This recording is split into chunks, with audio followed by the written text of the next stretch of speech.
So we're going to make brownies today, which are perfect for quarantine because they're delicious, they're easy to make, you make loads of them and you can give them to your neighbours or elderly people that you know or vulnerable people during lockdown, and they're always a crowd pleaser.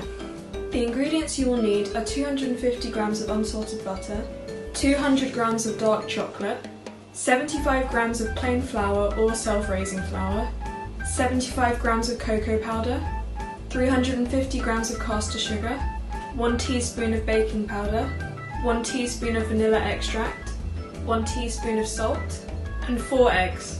Equipment you will need are 2 large mixing bowls, 1 microwavable bowl, a couple of big spoons of any kind or a spatula, some teaspoons, a pan like this, some foil or baking paper, or a non-stick tray if you have that. So first you want to measure out the dry ingredients and mix them together. So that's 75 grams of plain flour or self-raising flour, 75 grams of cocoa powder, 350 grams of caster sugar, 1 teaspoon of baking powder, and 1 teaspoon of salt. Next, you want to put the 250 grams of unsalted butter and the 200 grams of dark chocolate into a microwavable bowl, and we're going to heat these in the microwave for roughly 2 to 3 minutes. Though I'd recommend taking it out after every 30 seconds or so, just to see and mix it together to see if it's melting. So by the end it should look something like this.